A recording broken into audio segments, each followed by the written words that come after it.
à toutes et à tous. Bienvenue à cet atelier consacré aux enjeux des ressources humaines et financières, de la professionnalisation et de la pérennisation de l'aide alimentaire. Je m'appelle Firas Jaidi, je suis animateur réseau pour Andes, qui est un réseau d'épiceries solidaires, un réseau national d'épiceries solidaires. Moi, je travaille sur la région Occitanie et Andes, et membre de Copalim, aux côtés notamment de la Croix-Rouge. Et des Restos du Cœur. Donc moi c'est Louis, je suis au Resto du Cœur, au niveau de la délégation régionale Occitanie, donc salarié de l'Association nationale des Restos du Cœur. Et j'ai le plaisir de co-animer ces échanges avec Firas. Et ce que l'on vous propose dans un premier temps, c'est de vous parler un petit peu de la genèse de cet atelier. Lorsqu'on a commencé à préparer cette journée, donc dans le cadre de Copalim et avec les Amis des Geurs Solidaires, on avait cette idée d'avoir des ateliers en petits groupes pour susciter l'échange.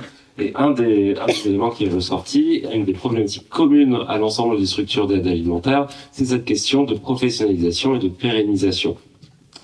Et l'on avait envie de se prendre cette question et surtout de préserver ce moment-là pour discuter un petit peu des différentes solutions qui existent au sein de nos réseaux respectifs. Et pour commencer, ce qu'on vous propose, c'est un petit exercice de positionnement. En effet, il y a une diversité de manières de fonctionner au sein de nos structures, et du coup, l'idée c'est de se positionner un petit peu en fonction des structures, donc plutôt des bénévoles, plutôt des salariés, plutôt des agents de la fonction publique. Et du coup, ce qu'on va vous proposer de manière très très simple, c'est un lever de main. Effectivement, un lever de main. Donc tout le monde se positionne. Donc on va commencer pour les structures qui comptent plus de bénévoles que de salariés, où les bénévoles sont majoritaires. Si vous pouvez lever la main, s'il vous plaît. La majorité. Merci.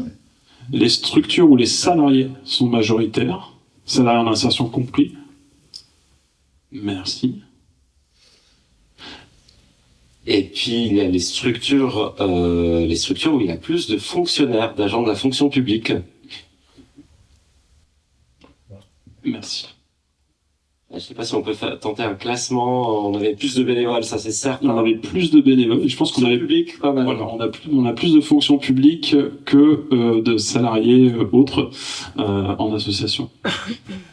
En effet, donc c'est plutôt représentatif de la réalité, puisque la majorité des structures d'aide alimentaire fonctionnent sous forme associative, donc avec des bénévoles. Ensuite, on a évidemment les CCS et CIS qui portent ces questions d'aide alimentaire.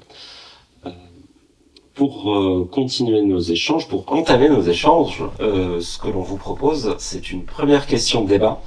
Alors on va essayer d'être un petit peu de prendre en compte le fait que il y a une complexification aujourd'hui des règles de fonctionnement dans l'aide alimentaire, alors à la fois sur les questions d'hygiène, sécurité alimentaire, les questions de traçabilité, et du coup ces compétences se trouvent à la fois chez des bénévoles, mais de plus en plus aussi chez des salariés.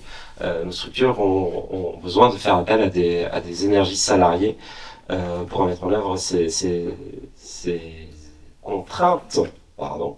Voilà. Et du coup, la question que l'on se posait avec nos amis des Restos du Cœur, si je ne me suis pas trompé, c'est est-ce que la pérennisation de l'aide alimentaire passe de manière inéluctable par la professionnalisation des équipes.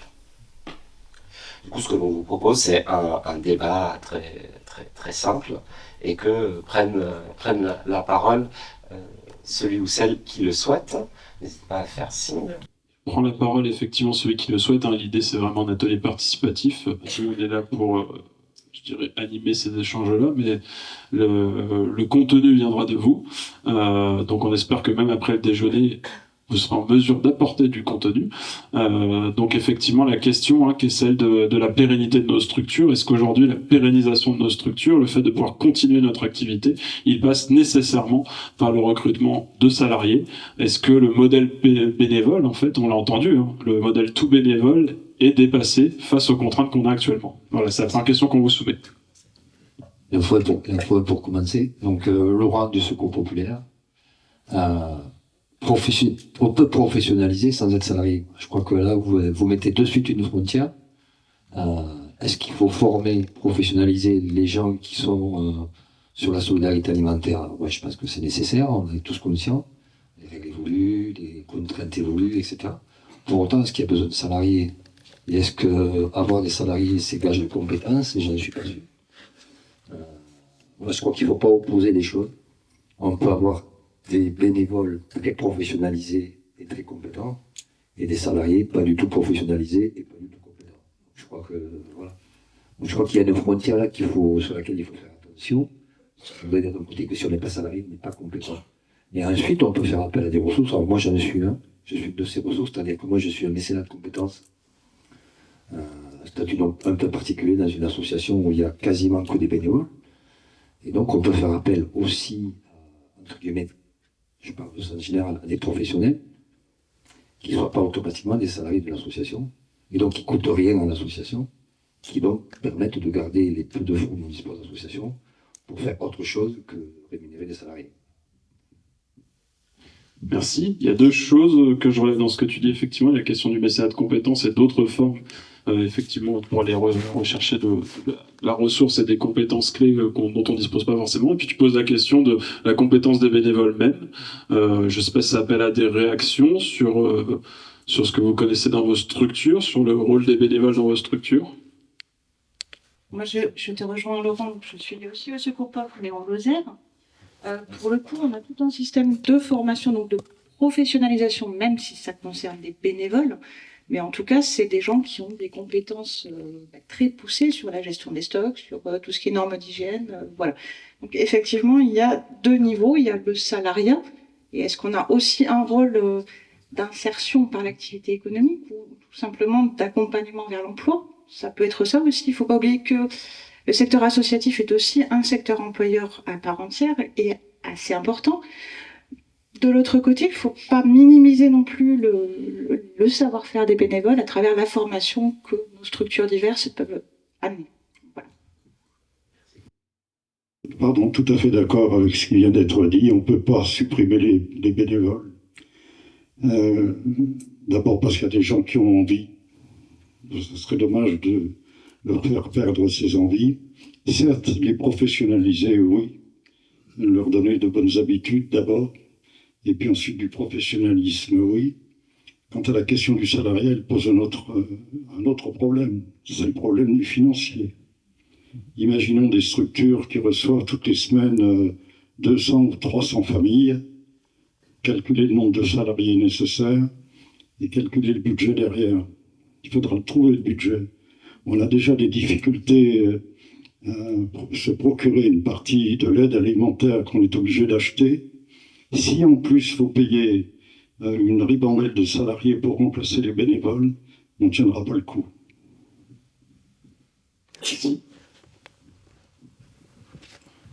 Oui, alors moi je suis entièrement d'accord avec tous nos camarades. Là. C'est sûr qu'il faut professionnaliser certains bénévoles, mais je reste persuadé que sur certains postes, pour nous c'est les Restos du Cœur du Tarn-et-Garonne, on a dépassé le 1 million de repas à l'année et je pense que l'approvisionnement ne peut se faire que par un professionnel, un salarié.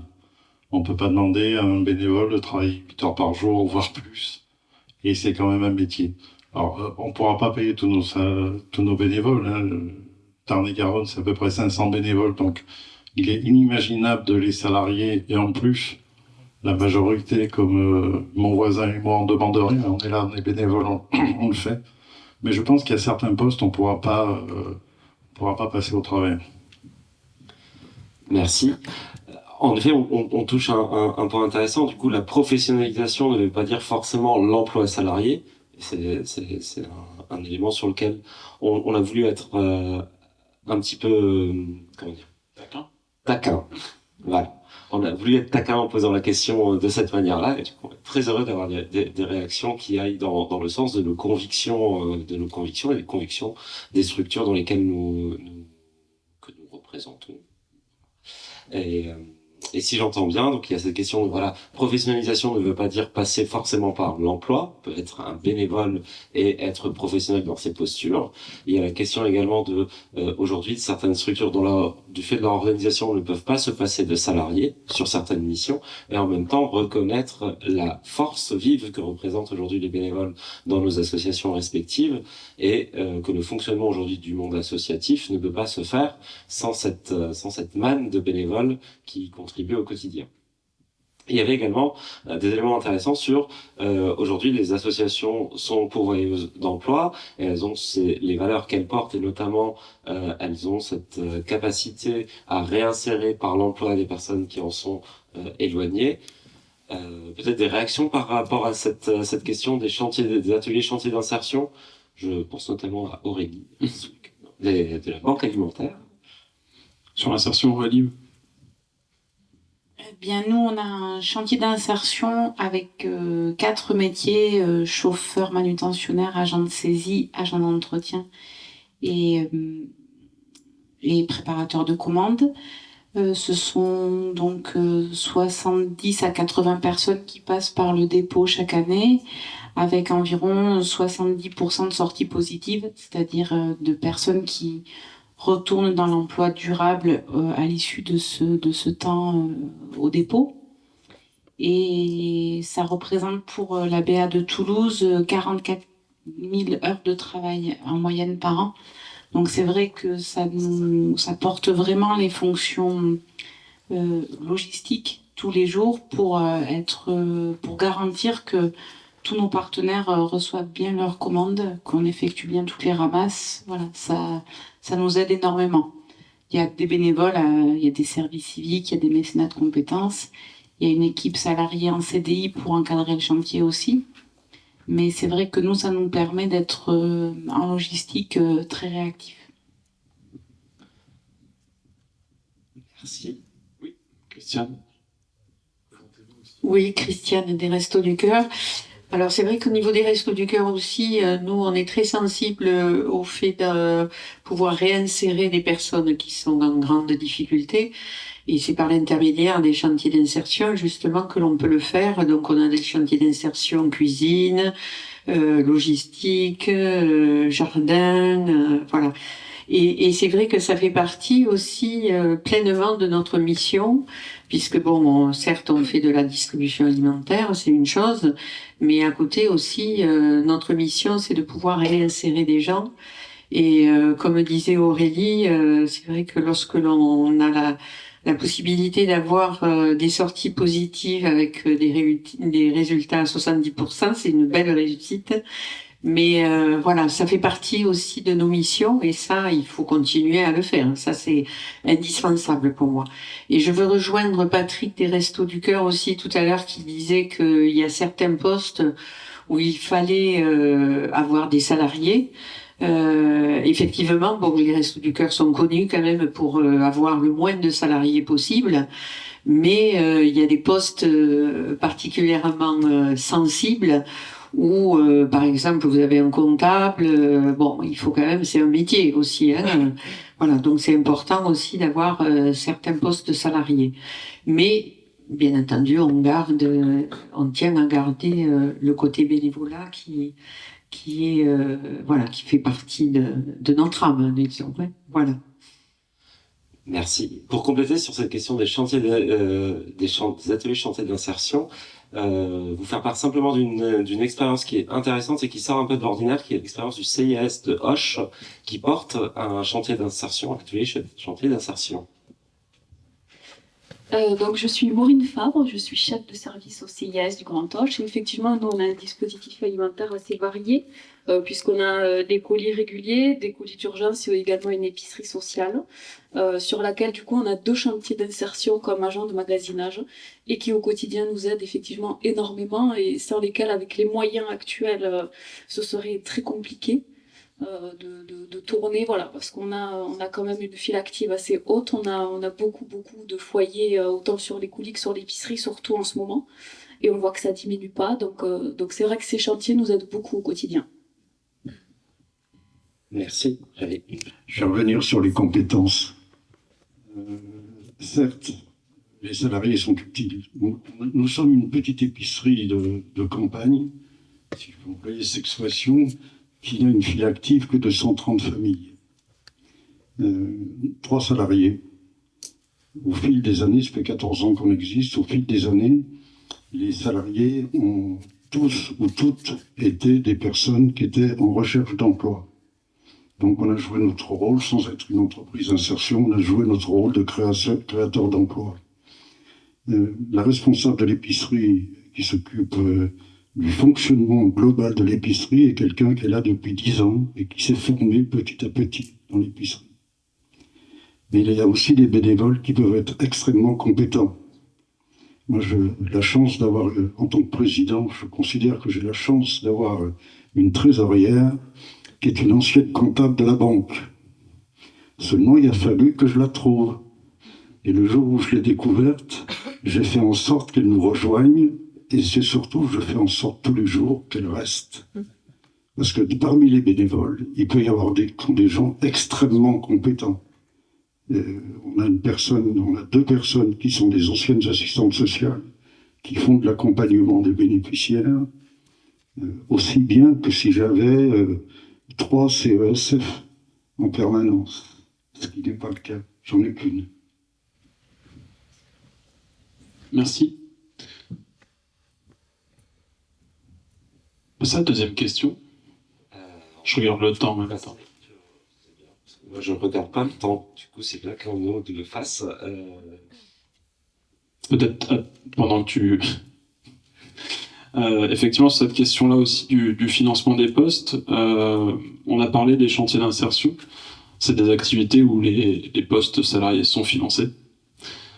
Donc se pose derrière la question du financement de salariés, et comme tu le disais, effectivement, il y avait la question du bénévolat et le coût pour la structure de remplacer un bénévole par un salarié. Donc on a un principe au resto, par exemple, c'est la primauté du bénévolat. Tout travail qui peut être effectué par un bénévole ne sera pas remplacé par un salarié. Voilà, tout simplement, pour pas augmenter les charges de structure. Ça pose la question de comment on rémunère, comment on arrive à faire fonctionner tout ça en termes de financement. On n'est pas trop aller sur la question des ressources. On voit que sur ces activités réglementées, chantiers d'insertion, on a des financements puisqu'on est dans un cadre particulier. Après, est-ce que vous, association, partenaire qui êtes présent aujourd'hui, vous avez trouvé d'autres solutions peut-être? On a évoqué le mécénat de compétences, il y en a peut-être d'autres, pour justement s'appuyer sur des ressources très spécifiques à un moment T. Comment vous les financez? Comment vous les intégrez dans votre structure? On voulait aussi vous interroger sur ce point-là. Il y a une première idée qui vient, c'est les contrats aidés. Ça fait 10 ans que j'entretiens à bon escient, je précise, des relations continuelles avec une conseillère de Pôle emploi qui nous suit depuis 10 ans. Et donc, sur les 3 emplois que nous avons, il y en a 2 qui ont été des emplois aidés. Mais notamment parce que on est suivi de très près par Pôle emploi entreprise. Donc on a pu régulièrement, chaque fois que le contrat aidé se terminait, par une entrée dans le circuit normal du travail, j'entends, qui ne s'est pas terminé comme ça, chaque fois on a pu repartir sur un contrat aidé, parce qu'on a ces bonnes relations, et ça me paraît important. Et on a également une petite aide financière de la communauté de communes dans le territoire duquel nous intervenons, qui a... comment dirais-je, argumenter auprès du conseil communautaire l'aide qu'elle nous apporte parce qu'on a créé un emploi. Donc, il faut aller les chercher, les financements, ils ne sont pas toujours simples, mais on peut en trouver. Je dis, bon, c'est pas toujours simple. Merci. Il me semble que j'ai une question par ici. Merci. Bonjour, Aubade Verger du Conseil régional. Donc là, je parle avec une casquette citoyenne, pas région Occitanie, pour ma question qui arrive. La loi travail a été votée il y a une dizaine de jours. Elle conditionne l'obtention du RSA à la réalisation d'heures de bénévolat, avec un aspect formation. Est-ce que vos structures ont identifié cette... je ne sais pas si c'est une niche, mais ce futur gisement et une articulation... C'est ma casquette citoyenne, non, vraiment.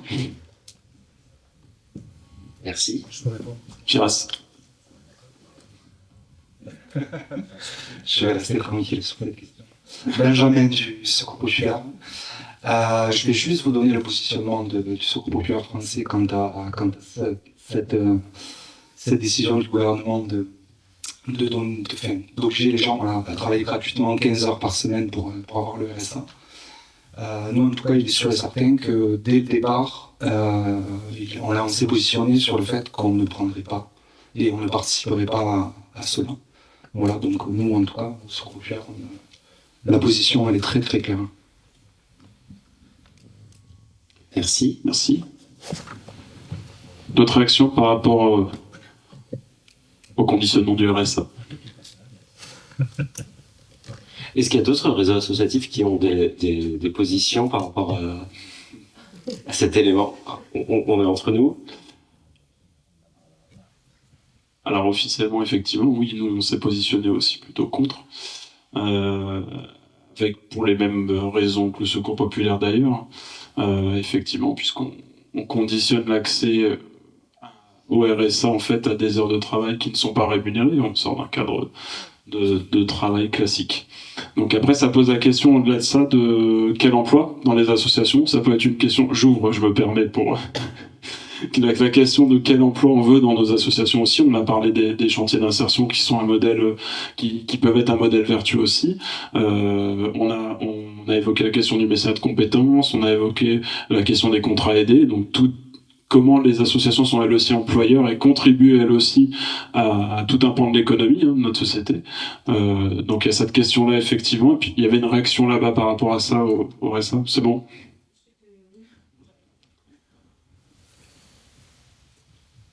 Du coup, d'autres questions par rapport à ça, d'autres réactions, je veux dire, par rapport à la question des différents types de salariats qu'on peut trouver aussi dans les associations? Non.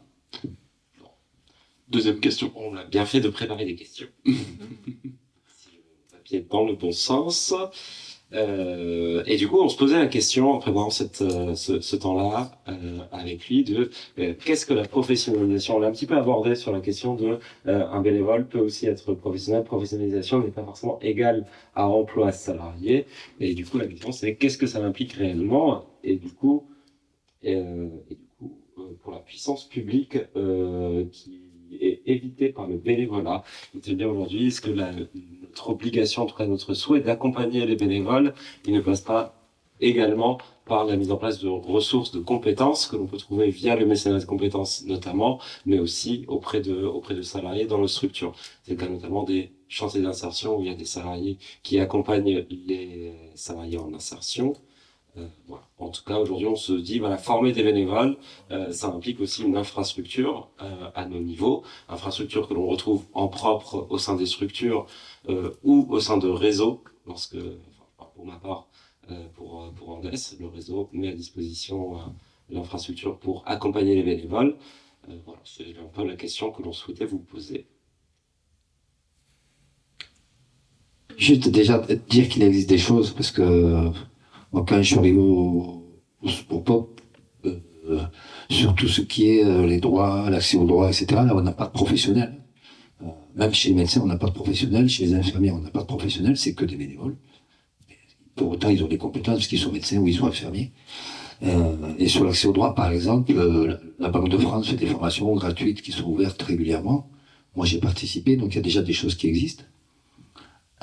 Sur les formations internes, sur le fonctionnement de chacune de nos structures, bien sûr, j'imagine que dans toutes les associations, il y a des propres formations internes au Resto, au Secours Pop, à la Croix-Rouge, etc. Après, il y a des questions qu'on pourrait peut-être se poser dans le cadre de nos journées d'aujourd'hui. C'est comment, sur des questions réglementaires qui évoluent, on pourrait mutualiser nos moyens sur quelle formation on donne à nos gens qui font la ramasse sur l'hygiène, quelle formation on donne à nos gens qui font l'accueil sur cet nombre de problématiques auxquelles ils sont confrontés aujourd'hui, qui n'étaient pas le cas automatiquement hier.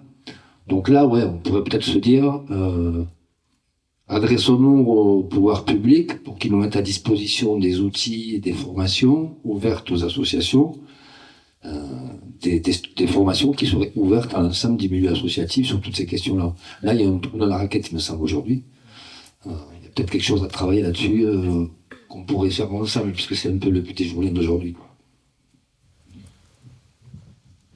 Donc ça serait effectivement comment se doter d'outils communs pour accompagner à la fois nos bénévoles et peut-être nos salariés aussi qui sont déjà en poste sur les évolutions réglementaires qu'on peut avoir et auxquelles on est tous soumis ici.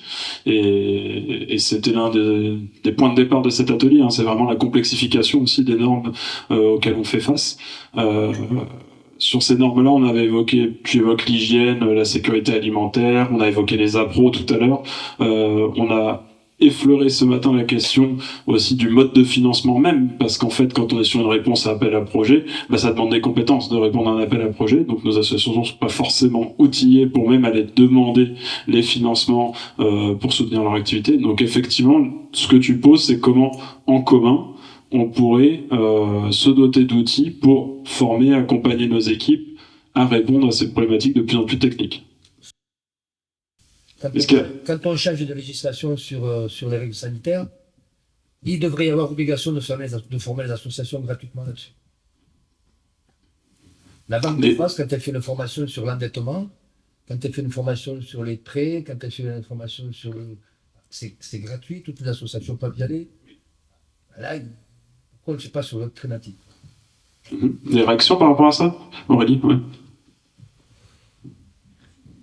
C'est vrai que ce sont de grands enjeux. Alors, moi, je ne vais citer que les banques alimentaires sur la formation hygiène et sécurité alimentaire, puisqu'il en va aussi de la santé des bénéficiaires. Donc, il y a des formations gratuites dans toutes les banques alimentaires au bénéfice des bénévoles, des salariés, des autres structures.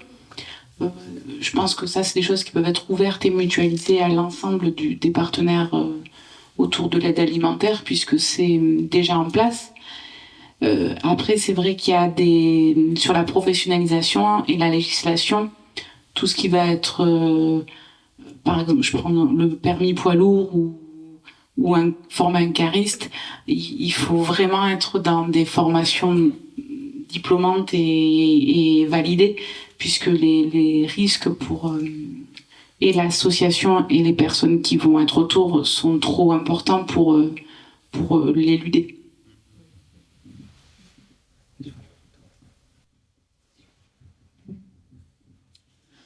La formation, si on a suffisamment de temps pour la chercher, il en existe. Bon, Aurélie vient de parler de la banque alimentaire. Moi, j'ai le plaisir, chaque fois que la BA de Toulouse propose des formations d'hygiène et sécurité alimentaire, il y a automatiquement des gens de mon épicerie qui y vont, systématiquement. Et je les fais tourner pour qu'au fil du temps, il y ait le plus possible de personnes, salariées ou bénévoles, qui y soient passées. On a fait des formations aussi dans le cadre de la formation professionnelle, puisque qu'à partir du moment où on a des salariés, on cotise à une formation. Et ça permet de financer des formations pour les salariés. Et puis, il y a autour de nous tout un tas de gens, si on regarde bien, qui sont susceptibles de nous apporter de la formation. Moi, j'ai passé une convention, par exemple, avec la Croix-Rouge, qui nous fait de la formation. On a passé une convention avec la Maison de la Santé, qui non seulement fait des permanences santé dans notre épicerie, mais en plus fait des formations des bénévoles. Donc, des formations, on peut en trouver. C'est vrai que ça demande du temps. J'ose avouer que je suis un président presque à 30 ans. Mais je suis aussi un ancien, juste un ancien chef d'entreprise. C'était une petite entreprise parce que j'avais 10 salariés, mais tous les ans, tout le monde, y compris moi, passait au moins une semaine en formation continue, pendant toutes les années où j'ai eu mon entreprise. Oui, toujours sur la formation. Je pense que chaque structure, je vois au Resto du Cœur, on est plus de 75 000 bénévoles hier ou aujourd'hui, je ne sais plus combien. Et c'est une mine d'or, puisque on vient de tous les horizons différents. Donc, je vois au Resto, moi ça fait pas longtemps que j'y suis, sur l'année 2022-2023, il y a quand même eu 35 000 personnes de formées au sein des Restos du Cœur. On a plus de 100 formations différentes parce qu'on s'appuie sur les compétences de chacun. Ça coûte rien, enfin ça coûte les frais ça coûte peanuts par rapport à une formation normale. On a eu plus de 3300 sessions de formation, donc rien qu'en interne, je pense qu'on a quand même une mine d'or et on peut se former. Tout à l'heure, quelqu'un parlait d'une trésorière. Nous, on a la chance aussi d'être tombé sur une ancienne trésorière d'Airbus. C'est elle qui fera la formation sur... Je pense que déjà en interne, après il y a des structures dont on a l'AFPA aussi qui est à notre disposition. Je pense qu'au niveau formation, on peut il y a pas mal de possibilités quand même relativement modestes en coût. Alors moi c'est Franck des Restos, donc je crois que Patrick a déjà dit une bonne partie de ce que je voulais dire en fait. Oui, donc en fait au resto c'est vraiment très fourni en formation interne en fait. On a des réseaux très structurés avec, comme disait Patrick, plein de formations professionnalisantes. Et déjà, dès le démarrage, ça commence par une formation pour, ça s'appelle mieux connaître les restos, afin de savoir dans quelle association on met les pieds, en fait, déjà. Voilà. Et plein de choses pour inscrire les gens, pour les barèmes, etc. Et, formation hygiène, sécurité alimentaire, bien sûr, important. Et puis, énormément de choses. Voilà. Donc, Patrick a déjà dit beaucoup de choses. Voilà. Merci. Alors, je vais jeter un petit pavé dans la mare. Le secteur associatif en France, c'est 1,8 million d'emplois, pas que de l'emploi en insertion, donc c'est déjà un secteur qui est professionnalisé. Et les assos fonctionnent par cette complémentarité bénévole et salarié. Et ça fait longtemps que ça se professionnalise et qu'on s'appuie sur des compétences et du salariat. Après, je pense qu'il ne faut pas se leurrer non plus. Les personnes engagées à ce jour, et c'est là qu'on a un gros travail à faire, on est engagé associatif parce qu'on a du temps, parce qu'on est à la retraite, parce qu'on a des valeurs, on a des volontés. Qu'est-ce qui va se passer demain? Est-ce qu'on va arriver à mobiliser, à garder quand même cette énergie qui est vitale et nécessaire? Est-ce qu'on va arriver à trouver la relève au niveau bénévolat? Et mon inquiétude à ce jour, en tout cas pour nous en Lozère, elle est vraiment là. Parce que, par exemple, la Fédération du Secours Peuple en Lozère, c'est 40 ans d'existence, enfin, bientôt 41, et 40 ans sans salariés. On est les 2 premiers salariés, dont moi, sommes arrivés en 2022, jusqu'à présent, avec 1700 personnes aidées sur l'année dernière, qui ont fonctionné en autonomie et uniquement sur du bénévolat. Donc ça pose la question de la fatigabilité, on va dire, de l'avancée en âge et de la relève. Excellente transition, c'était parfait. Effectivement, l'une des questions qu'on avait, c'était sur cet engagement bénévole, comment on fait le vivre, cet engagement bénévole, comment aujourd'hui, quel est l'état de la ressource bénévole aujourd'hui dans nos associations, quelles sont les difficultés qu'on rencontre en termes de mobilisation des bénévoles aussi. Donc toutes ces questions-là, on vous les soumet aussi. Si vous voulez réagir sur aujourd'hui les difficultés que vous rencontrez effectivement, on voit, c'était aussi ça ce côté inéluctable. Est-ce que le déclin du bénévolat et de l'engagement bénévole nous amène à remplacer par du salariat? Est-ce que c'est souhaitable? Est-ce que c'est ça qui est en train de se passer vraiment? Parce que c'est peut-être pas ce qui est vraiment en train de se passer. Et ensuite, peut-être sur ce déclin du bénévolat, quelle solution, quelle cause, quelle solution de ce déclin du bénévolat aussi? Carole Saint-Guillain, du Secours catholique. Donc nous sommes aussi une grande maison associative qui fonctionne essentiellement avec du bénévolat. Le personnel salarié est très très réduit. En même temps, je trouve important de ne pas jouer l'opposition entre les deux parce que je pense qu'on est mutuellement conscients de l'importance du rôle de chacun dans le travail que nous réalisons. Ce que l'on peut quand même observer, mais je pense que c'est pas propre au Secours catholique, hein, c'est des réflexions que des chercheurs posent maintenant beaucoup sur l'évolution du bénévolat. C'est des transformations dans les formes de bénévolat, ou en tout cas la manière dont les gens ont envie de peut-être vivre et investir leur bénévolat. Donc là où autrefois on pouvait avoir des bénévoles, on parlait de bénévoles à plein temps, moi je vois encore quotidiennement des bénévoles qui pour moi font un boulot, pas, si c'est pas à temps plein, mais en tout cas sur des temps très réguliers, et beaucoup si on le prend par exemple sur un temps hebdomadaire. Ce qui arrive maintenant, c'est des propositions d'implication qui vont être plus parcellaires, plus dispersés aussi dans le temps, ce qui pose des problématiques aussi dans l'organisation de nos activités en termes de pérennité, de continuité, de cohérence de l'action. C'est peut-être là où d'ailleurs des fois la fonction du personnel salarié elle est importante parce que un bénévole peut être amené, il vient, il s'en va, enfin voilà, et ce qui est tout à fait normal et c'est déjà très bien qu'il soit là. Mais c'est un paysage qui est en train de beaucoup changer, qui va nous amener nous aussi à nous adapter. Une réaction ici, merci.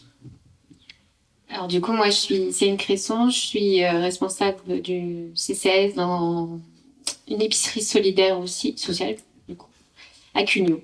Et donc, nous, on fait appel, du coup, maintenant à des bénévoles aussi, parce qu'on travaille avec moyens aussi constants, mais augmentation, effectivement, des bénéficiaires. Donc, nous, on fait appel aux bénéficiaires de l'épicerie pour nous aider.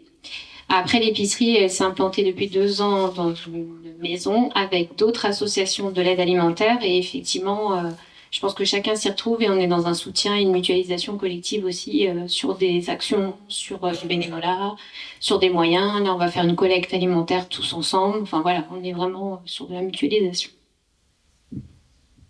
Merci. Est-ce que c'est quelque chose qui se pratique dans vos structures, la mutualisation de bénévoles avec d'autres associations dont vous êtes proche? Alors, j'avais aussi une prise de parole derrière et je reviens vers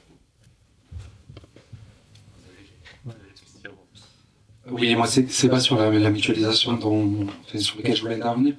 Il y a, depuis le Covid, je crois que c'est entre 15 et 20% de bénévoles en moins dans les associations en France. Il y a des études qui sont sorties.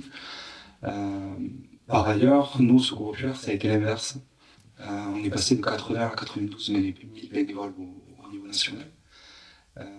Et en fait, c'est vrai que c'est un réel enjeu, le bénévolat. On voit qu'il y a une mutation des profils des personnes qui viennent faire du bénévolat. Depuis le Covid, on a quand même pas mal de monde qui sont en activité, qui veulent donner quelques heures. Alors oui, c'est plus les bénévoles militants qu'on avait il y a 15 ans. C'est pas des gens qui sont là, qui veulent faire 35 heures de bénévolat semaine. Il y en a encore, mais c'est loin d'être la majorité. Et je pense que c'est un réel enjeu pour les structures associatives de s'adapter à cette mutation des propositions de bénévolat. Aujourd'hui, on demande aux bénévoles de s'adapter au fonctionnement de la structure. Mais est-ce qu'il ne faudrait pas prendre les choses à l'envers? Et est-ce que les structures s'adaptent à ces mutations-là? Et à nous de trouver des solutions, à être innovants, pour intégrer des personnes qui ont 2 heures à donner dans la semaine, plutôt que de leur dire, non, on est dispo que 2 heures. Nous, la district dure 4 heures, non, on ne peut pas te prendre. Voilà. Donc c'est des choses qui se passent au quotidien, donc je pense qu'il y a de vraies réflexions à avoir là-dessus. Et après, il y a une question de confiance aussi. Nous, c'est pareil, je crois que c'est 600 salariés pour 92 000 bénévoles au secours. Donc le ratio, il est super faible, le nombre de salariés, donc je trouve que les instances, ce sont des bénévoles. Et on a un enjeu aussi, c'est comment on fait rentrer les bénévoles dans les instances, dans les prises de décision. Et je pense qu'il y a une des clés, c'est la confiance. C'est quelle confiance on donne aux bénévoles. Et à partir du moment où on donne confiance aux équipes, on donne confiance à une personne, on lui montre. Voilà. Quand on lui donne les clés de la maison, en lui disant, oui, je vais faire un atelier, j'en sais rien, de couture, go. Et ça, c'est important. Et le deuxième point sur lequel je voulais rebondir, comme la personne précédemment qui a intégré des personnes bénéficiaires à son épicerie, nous, sur la structure, j'ai une centaine de bénévoles, et la moitié de l'équipe, c'est des personnes aidées. Et en fait, on le fait depuis toujours. C'est même ancré dans nos pratiques et dans nos valeurs. Et en fait, souvent, on nous dit, oui, mais comment vous faites pour faire tant d'activités? En fait, on a beaucoup de monde qui souhaiterait s'impliquer. Et en fait, l'idée, c'est comment on redonne une autonomie aux gens. C'est un peu un des objectifs de l'association. Mais ça passe aussi par faire confiance à ces personnes-là et les rendre acteurs et auteurs de la solidarité. Et ça, c'est super intéressant. Et en fait, on se rend compte que les gens qu'on accueille, il y a des compétences extraordinaires. Il y a vraiment des compétences extraordinaires, des gens qui viennent de pays divers, qui avaient des métiers dans le pays, qui avaient des compétences ou même des passions, tout simplement. Et en fait, c'est comment on arrive à mettre en avant ces personnes-là, comment on leur propose de devenir acteurs aussi de la solidarité. Et en fait, on se rend compte qu'en faisant confiance et en donnant les clés justement de l'opportunité à ces gens de s'exprimer, on arrive à faire des choses extraordinaires. Je pense qu'il y aura des réactions sur la participation des personnes qu'on accueille effectivement, avec les premières modalités de transformation de nos organisations.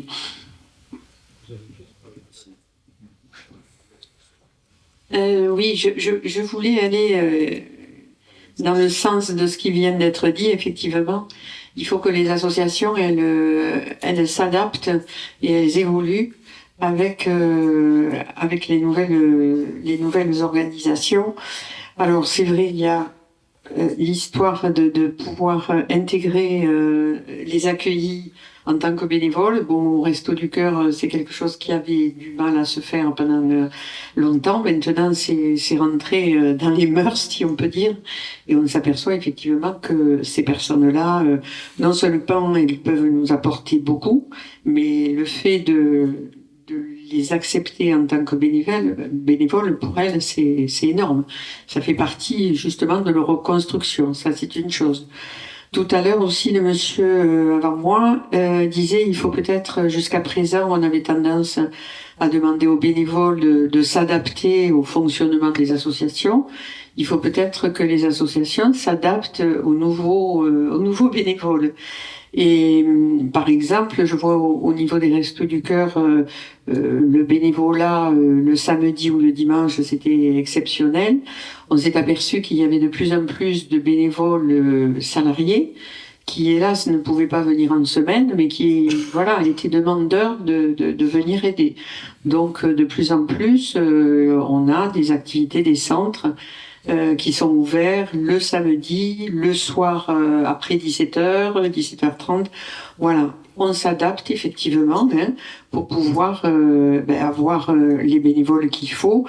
Et comme il a dit aussi, il y a quelques temps de ça, quelqu'un qui venait proposer une demi-journée, on disait non, on est désolé. Maintenant, il propose une demi-journée, on est content et on va l'intégrer dans une équipe. Et voilà, donc il faut que les associations, forcément, évoluent dans ce sens-là aussi, c'est indispensable.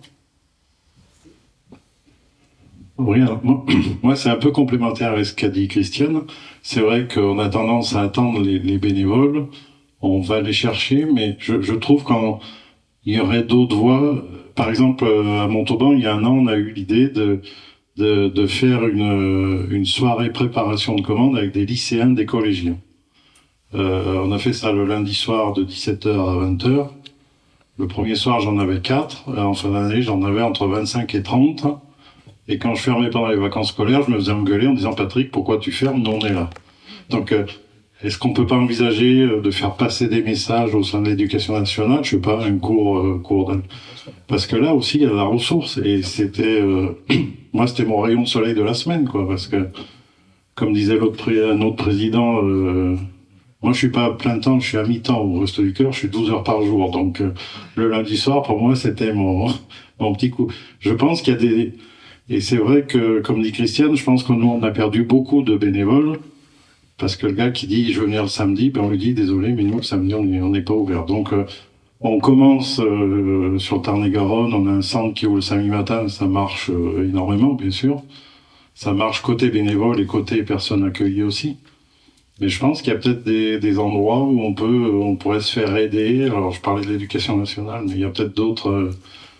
peut-être dans les entreprises aussi. Surtout que l'éducation nationale, moi j'ai appris que ça leur donnait des points pour Parcoursup. Alors ils font pas forcément pour ça, mais ça leur donne 1 ou 2 points pour... Donc, il y a peut-être des messages à faire passer en amont lors d'une rentrée scolaire. Enfin voilà, c'est une piste comme une autre, mais je pense qu'il y a des ressources. Merci. Et pour continuer ma question, tant que le micro arrive, c'était peut-être vous questionner sur, face à cette mutation, on était d'un engagement très fort sur le long terme, un engagement plus ponctuel. En fait, ça a été évoqué la question de comment est-ce que nos organisations s'adaptent, mais aussi comment est-ce qu'on amène aussi, c'est que vous avez un petit peu des billes, des pistes de réflexion sur comment est-ce qu'on amène d'un engagement ponctuel vers un engagement un petit peu plus pérenne. Mais c'est peut-être pas l'objet de votre prise de parole. Et ça peut faire tout le monde entend bien. Ça peut faire un peu de lien. Du coup, UN de VRAC à Toulouse. Moi, je reviens un peu sur les notions un peu d'engagement et de pour faire un peu de sens. Et parce que vous avez dit, monsieur, sur qu'il y a une baisse des bénévoles, les études sociologiques sur l'engagement montrent que c'est quand même plutôt identique. Par contre, c'est clair qu'il y a une réelle évolution qui est beaucoup plus ponctuelle et qui est moins formelle. Du coup, alors je vais parler d'un peu plus de ce que je peux fréquenter, qui sont sur l'engagement des jeunes. Ça s'intègre beaucoup plus dans des collectifs et clairement, il y a une baisse de fréquentation dans les associations structurées. Il n'empêche que sur le bénévolat et sur les notions d'engagement, il n'y a pas de diminution et ça même, en tout cas pour les 15-25 ans, ça a même tendance à augmenter un tout petit peu. Après, la question, c'est sûr de comment, dans nos organisations, enfin, plus les vôtres, qui sont quand même assez conséquentes, et de comment pérenniser ça. Et c'est clair que moi, je pense que sur nos modes de fonctionnement, enfin, vos modes de fonctionnement, parce que nous, on est une toute petite asso, mais et puis qu'on fait pas les mêmes choses que vous êtes quand même sur de l'aide alimentaire, c'est quand même pas tout à fait la même chose que nous, on travaille sur l'accessibilité. Ce que je voulais revenir, c'était comment s'adapter un peu plus notamment aux jeunes qui souhaitent s'investir dans les assos, notamment les lycéens ou les étudiantes. Beaucoup de gens veulent vraiment s'investir, quoi. Et je terminerai juste sur comment formuler, sur les je reprendrai la parole après, c'est un autre sujet. Merci. Une réaction? Sur l'engagement, des gens qui viennent moins longtemps, je sais pas si c'est une question qui concerne que le bénévolat. Dans le monde du travail ou dans les mêmes questions. Voilà. Moi, je fais partie de la génération, alors je sais pas que c'est bien, que c'est mal, c'est comme ça. Ou quand on avait des responsabilités au boulot, on y était de 7h du matin, 8h le soir. Il y a d'autres choix qui sont faits aujourd'hui par des gens plus jeunes qui veulent un équilibre, vie professionnelle, vie sociale, investissement, milieu associatif. Donc je crois pas que c'est le bénévolat qui fait ça, je crois que c'est juste que les gens, ils veulent bien donner 2 heures. Au boulot, ils veulent bien donner 35 heures, et s'ils peuvent en donner 32, ils en donneraient 32 et pas 35. Et que c'est comme ça. Donc, et celui qui veut donner 2 heures, je suis pas persuadé qu'il faille essayer de le convaincre d'en donner 4 ou d'en donner 6. S'il est heureux en donnant 2 heures, prenons ça, quoi. Je crois ça serait une erreur de dire tu fais 2 heures, puis après on va te filer sur autre chose, et puis on va te filer 8 heures, et puis on va te filer 24 heures, et puis il va se casser, quoi. Il vaut mieux, comme un salarié, il vaut mieux un bénévole heureux, content, bien dans sa peau, qui fait les choses bien, que le contraire. Après, sur des associations généralistes, et moi j'ai trouvé ça au Secours Pop, il y a cette chance-là de pouvoir passer d'une activité à une autre. On peut être à la ramasse, on peut être faire du conseil juridique, on peut faire le ménage, on peut faire des tas de choses. Et donc, les associations qui font de la solidarité globale, je pense que c'est plus simple de pouvoir pérenniser la vie des bénévoles dans la structure. Effectivement, il y a une question sur le parcours et le fait de pouvoir changer de mission. Ce qui est quelque chose aussi qui revient dans le monde du travail, hein, la question de pouvoir se transférer des compétences sur d'autres postes, etc. Peut-être sur... Oui, il y avait une autre question, pardon. Excusez-moi d'intervenir encore une fois. Je vais dire des choses au risque de passer pour un bisounours. Il y a un certain nombre de choses que je viens d'entendre qui, peut-être à cause du nombre d'années que j'ai passé dans le secteur associatif, me paraissent des évidences. Alors je vais prendre l'exemple que je connais bien actuel, celui de l'épicerie solidaire dont je suis président. Quand quelqu'un souhaite devenir bénévole, ça commence par un entretien de motivation. Pourquoi? Comment? D'où vous venez? Qu'est-ce que vous avez envie de faire? Ensuite, cette personne doit devenir adhérent pour des questions d'assurance. Mais dans la petite fiche à remplir, il y a une question qui est: combien de temps pouvez-vous nous consacrer? Quand? Le matin, l'après-midi, le soir, 2 heures, 4 heures, 6 heures. On prend. C'est la personne elle-même. Ça fait depuis qu'on existe que ça fonctionne comme ça. Moyennant quoi, les bénévoles restent. Ils vieillissent, ça c'est sûr.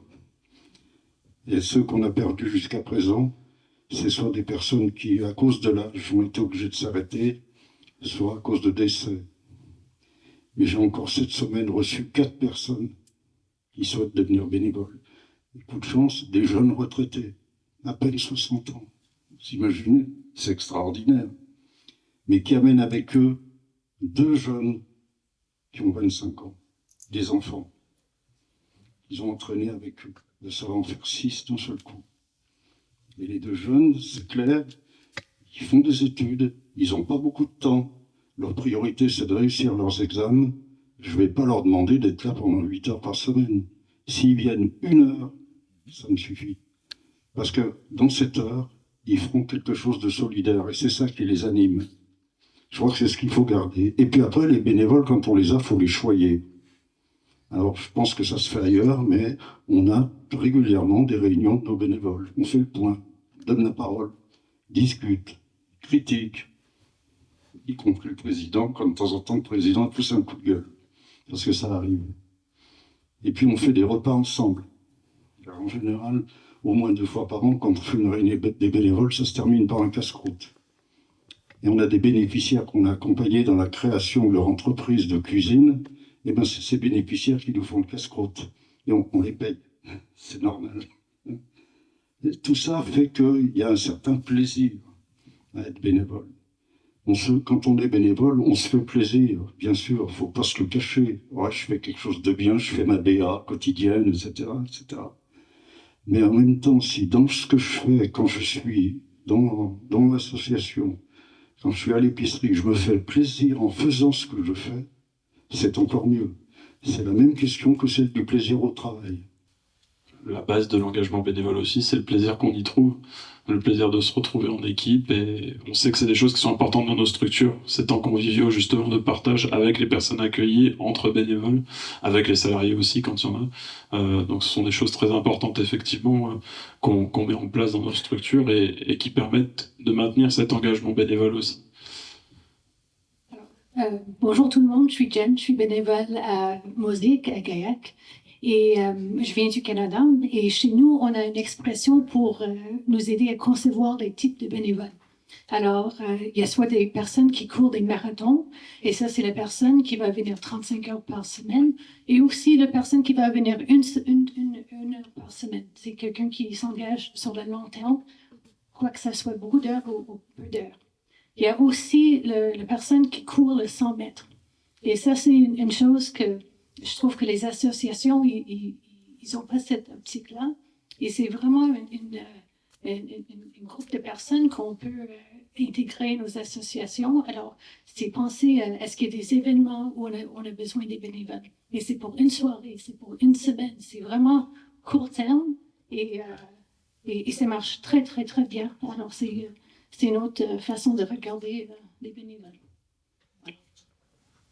Oui, pour aller dans le sens de ce qui vient d'être dit, effectivement, on peut avoir des bénévoles qui viennent pour des opérations ponctuelles.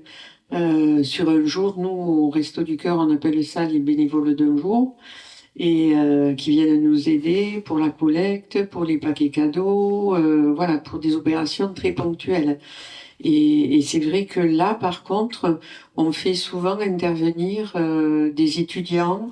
Voilà, alors pour ça, eh ben, on va démarcher dans des écoles, dans des universités, leur présenter ce que l'on fait, voilà, pour essayer de les motiver aussi. Et tout à l'heure, on parlait de partager avec d'autres associations non bénévoles. Eh ben, en particulier, les bénévoles d'un jour, ça arrive, hein, quand on fait des collectes. On a des bénévoles des restos qui vont aller faire la collecte à la banque alimentaire et vice-versa. Et on s'entraide comme ça. Voilà. Donc ça, c'est aussi important.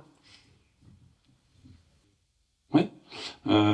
Peut-être par rapport à ces questions-là, effectivement, la thématique qu'on avait posée tous ensemble, c'était la pérennisation de nos structures. On voit qu'effectivement, on peut rencontrer des difficultés en termes de recrutement et de renouvellement des bénévoles, en tout cas parce qu'il y a des évolutions du bénévolat et de l'engagement bénévole qui est plus tout à fait le même. Et donc, on va naturellement sur cette question de l'adaptation de nos organisations à ces nouveaux modes d'engagement, puisqu'à côté de ça, moi, c'est un peu la question que j'ai envie de poser. On n'a pas été tellement au fond du sujet sur cette question-là, je trouve, il y a cette notion quand même de l'augmentation de nos publics et de l'augmentation des besoins derrière. Donc face à un engagement bénévole qui est un peu plus volatile peut-être, ou qui est moins adapté à la façon dont aujourd'hui on fonctionne au niveau de nos organisations, mais comment vous faites, quelle stratégie vous trouvez vous à votre niveau pour justement, je dirais, compenser peut-être ces reconfigurations de l'engagement bénévole par rapport à une augmentation du nombre de personnes accueillies qui évolue toujours à la hausse en termes de besoins. Est-ce que ça, il y a des personnes qui souhaitent réagir sur cette question-là et la pérennité de nos structures? C'est le fameux effet ciseau, vous savez, dont on parle, c'est la diminution de nos ressources et l'augmentation des besoins, donc force, ça se croise, et c'est le point où ça se croise, après nos organisations deviennent difficilement soutenables.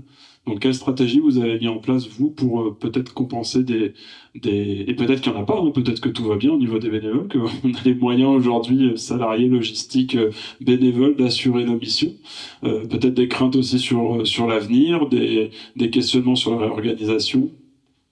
Moi, je vais aller un peu sur le côté pour assurer autant de bénéficiaires. Nous, on n'a pas eu le choix que de doubler le chantier d'insertion sur le dépôt.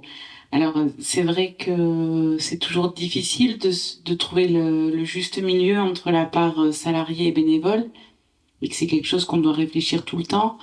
Mais sur des métiers comme ça, physiques, où il faut préparer des commandes techniques, où il faut manipuler des haillons, des transpalettes, pour capitaliser le temps qu'on a, le peu de moyens, puisqu'il faut pouvoir aussi former tous nos équipiers, qu'ils soient salariés ou bénévoles. Et c'est vrai que des bénévoles qui veulent venir 2 heures, 2 fois par mois, est-ce qu'on va vraiment investir 6 heures de manipulation d'un engin dangereux pour lui apprendre à pas se faire mal et à pas tout casser sur un dépôt? Et ces choses-là, c'est compliqué quand même. Enfin, c'est une vraie équation à résoudre régulièrement.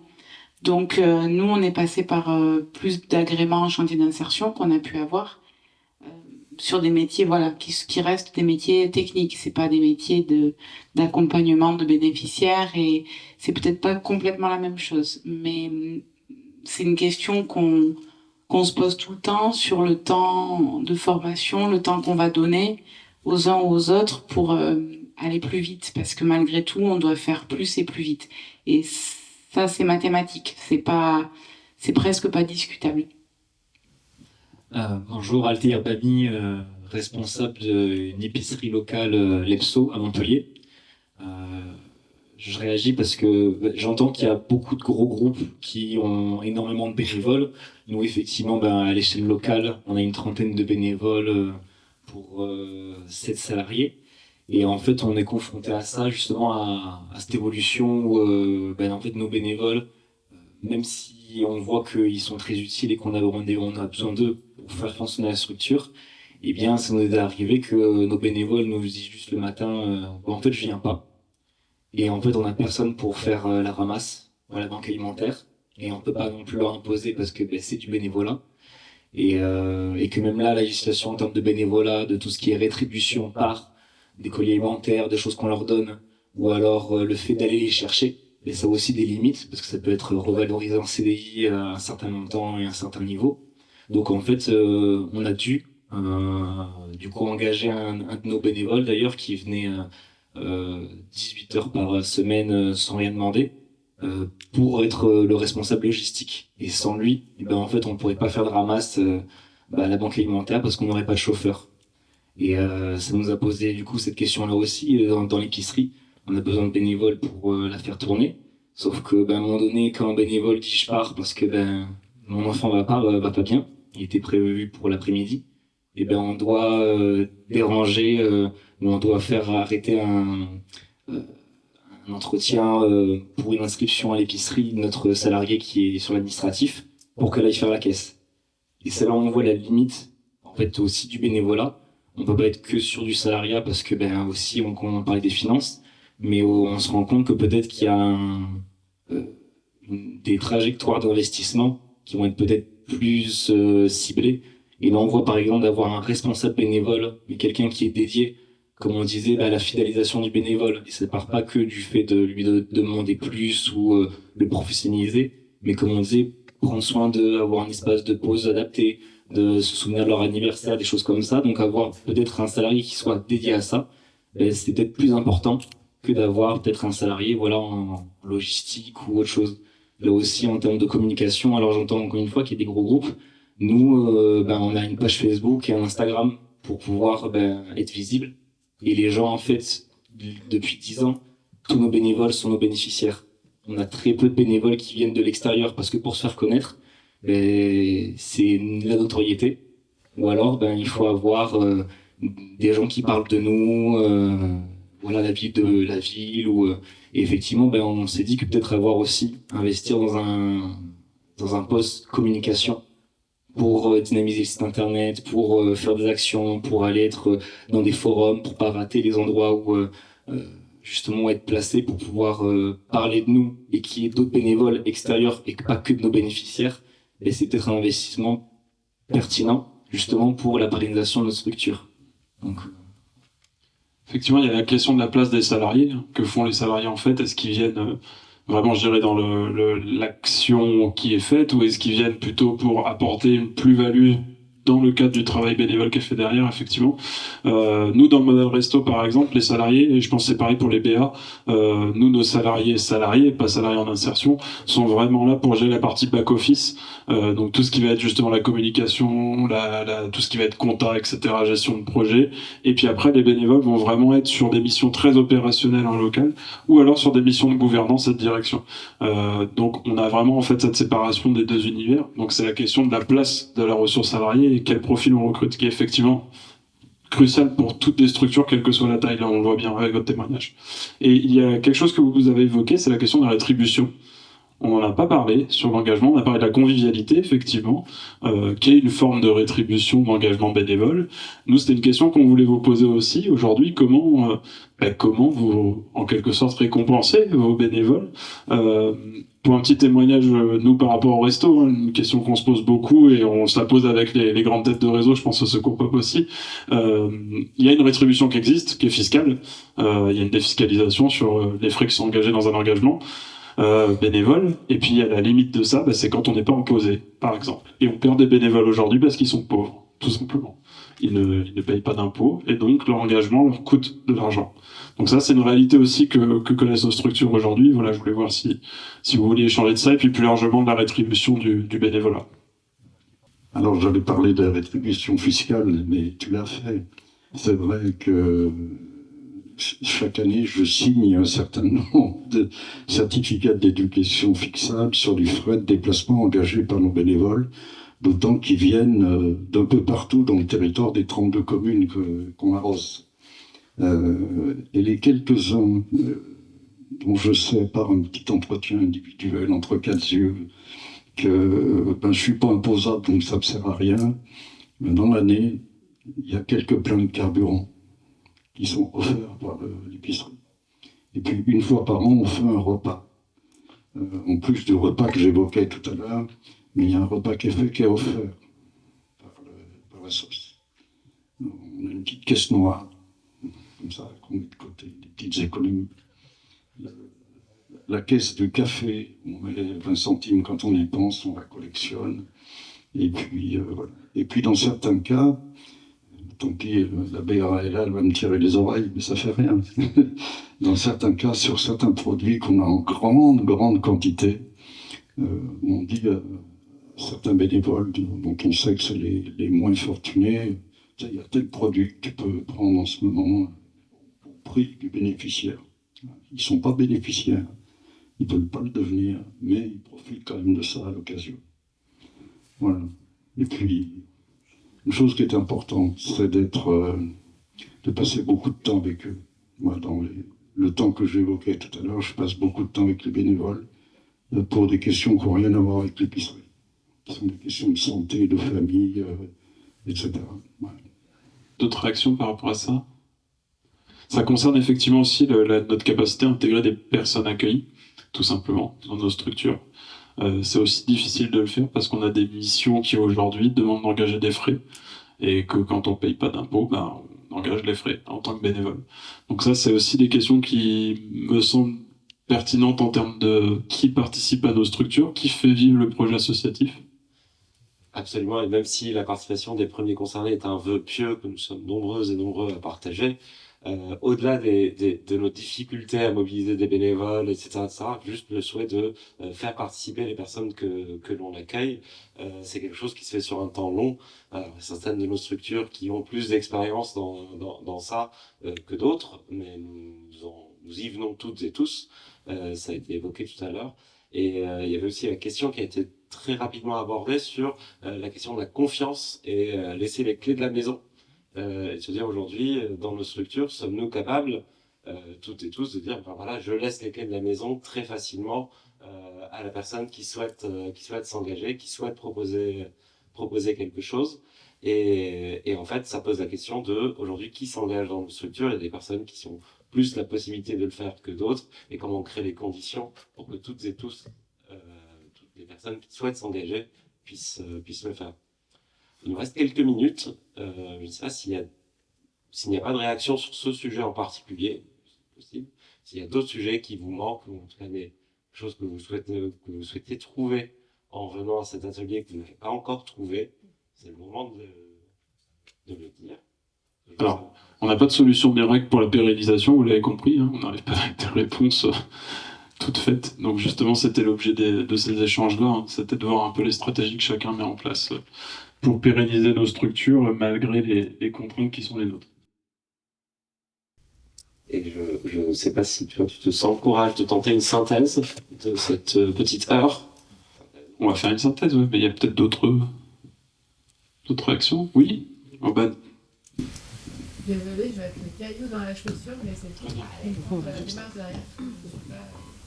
Je suis pas bénévole dans une association, je suis la petite institutionnelle. Et je ne travaille pas pour l'État parce que je reposais la question de la loi travail. Et je ne suis pas pour la loi travail non plus, voilà. C'est juste pour comprendre.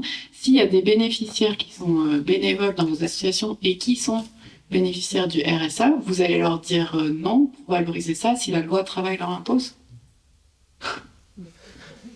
Voilà, caillou dans la chaussure, mais c'est pour comprendre. C'est une vraie question. Oui, c'est une vraie question. C'est une vraie question. Il y a toujours la limite des 15 heures quand même qui est posée. Donc il y a un cadre qui est posé de 15 heures. Ça... En fait, en règle générale, on n'impose pas un nombre d'heures à nos bénévoles. Donc, de fait, ça ne se posera pas sous cet angle-là, à mon avis, cette question-là. Quand une personne vient faire du bénévolat, je prends le cas des restos là, quand une personne vient faire du bénévolat au resto, si c'est une personne accueillie, ça change rien. En fait, c'est pas une bénéficiaire RSA qu'on accueille. C'est pas une personne accueillie, c'est un bénévole des restos. Donc à partir de là, si tu fais tomber cette frontière-là, et que tu dis que c'est un bénévole de resto, on parlait de qui a les clés. Une association, c'est un outil commun. Ça appartient à tous ceux qui y contribuent. Donc à partir du moment où tu dis c'est un bénévole comme les autres, on n'a pas, je dirais, à rentrer dans un cadre particulier de rémunération liée au RSA, etc. Donc c'est vraiment, nous je pense qu'on va le poser comme ça. La question c'est que la personne, elle vient faire du bénévolat. À partir du moment où elle vient faire du bénévolat, elle devient bénévole. Elle signe un contrat d'engagement, elle a une charte du bénévole à respecter. C'est les deux conditions au Resto du Cœur. À partir de là, elle est bénévole comme les autres et donc utilisatrice d'un outil commun et propriétaire en quelque sorte de cet outil commun. On dit personne n'en est propriétaire, en fait tous nos bénévoles sont propriétaires de cet outil-là. Donc je pense en tout cas, je ne sais pas la réaction du Secours Pop peut-être, mais nous on va le voir dans ce sens-là à mon avis. Après, Aurélie, déjà les heures de bénévolat, on les valorise tous sur toutes nos demandes de CERFA, faut pas l'éluder. À la fin, on valorise le nombre d'heures réalisées chaque année, qu'on convertit en temps SMIC ou en temps cadre. Moi, j'ai peur qu'à la fin de la fin, il faille qu'on justifie ces 15 heures pour que la personne puisse être prouvée qu'elle a fait les 15 heures, puisque c'est déjà le cas sur le service universel. On a beaucoup d'administratifs en fait dans les assos à réaliser pour entre guillemets contrôler tout ce qui s'y passe. Donc je sais pas comment ça va se traduire, mais à la fin, ça risque d'être quand même nous qui allons devoir être l'organe de contrôle. Et ça va, c'est aussi des heures dont on n'a pas parlé, mais en fait, toute cette législation, tout ce temps autour du juridique, autour du contrôle, autour du légal, c'est des volumes dont on parle peu, dont on entend beaucoup parler aujourd'hui, mais qui reposent de manière assez colossale et assez exponentielle sur les associations.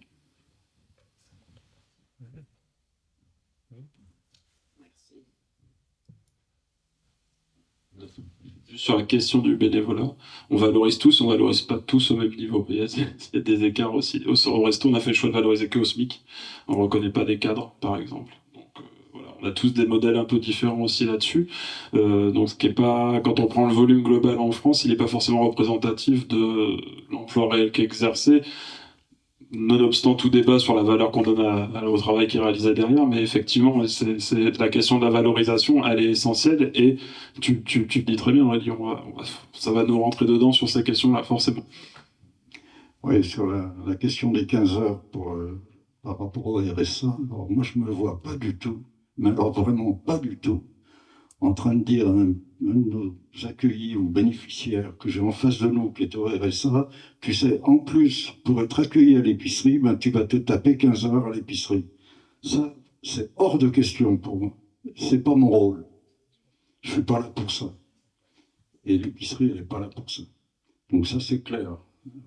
On a beaucoup parlé au sein de l'épicerie, aussi bien salariés que bénévoles. On considère que ce n'est pas notre rôle de faire ça. Donc, la position est claire.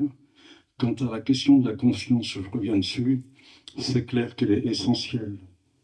Si on ne fait pas confiance aux gens avec qui on est en contact à longueur de semaine, ça ne peut pas fonctionner.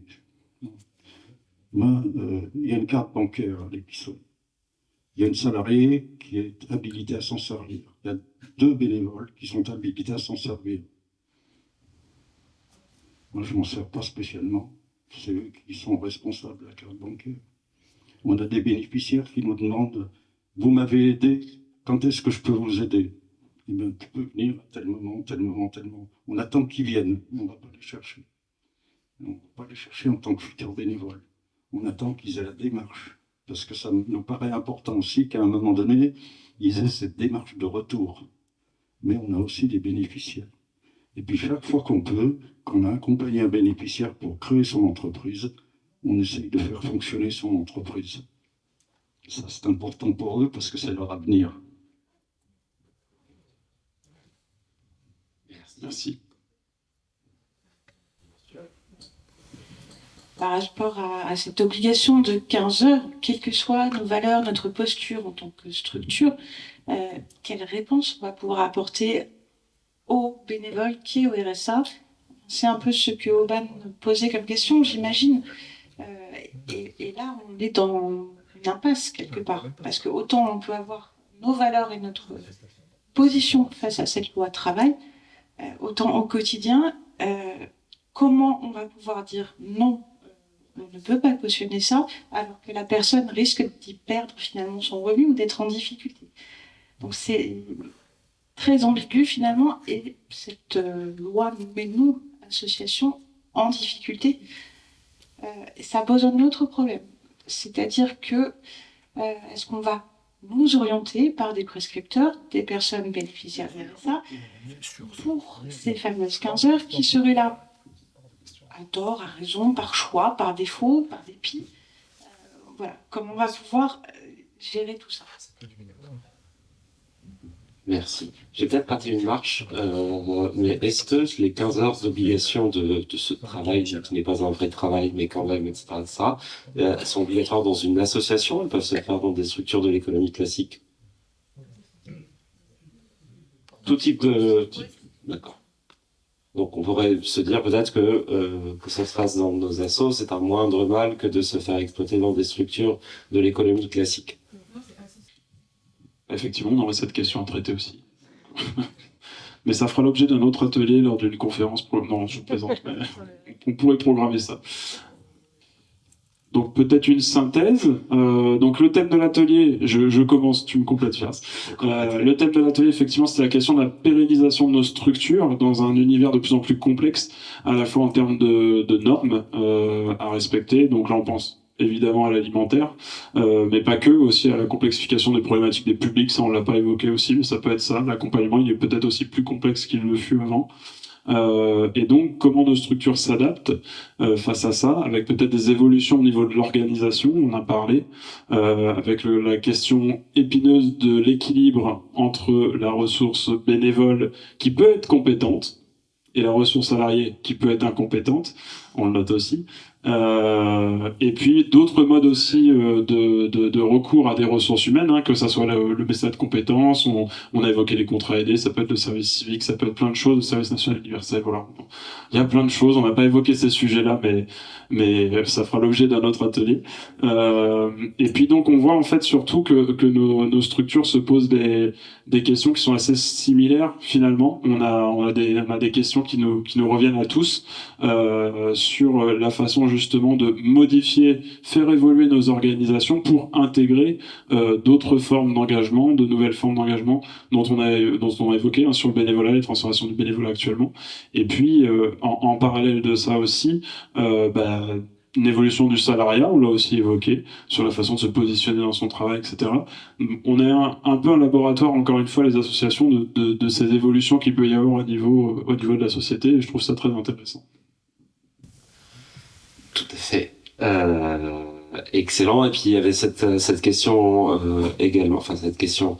Moi, ce qui ressort, c'est que quelles que soient nos organisations et la taille de nos organisations, on se pose au final les mêmes questions de différentes manières, mais c'est au final ces mêmes questions-là. L'idée de on a plus de bénéficiaires, c'est de plus en plus compliqué en termes de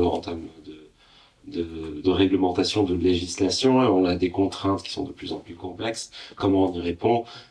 En effet, comme tu l'as dit, le bénévolat et le salariat, je pense qu'il y a un consensus sur le salariat est intéressant dans nos structures, le bénévolat est primordial dans nos structures. Cette question de comment est-ce qu'on s'adapte aux mutations du bénévolat, notamment un bénévolat plus ponctuel, comment on implique nos bénéficiaires dans nos structures sans que cette implication soit une obligation, mais bien une invitation à s'engager. Et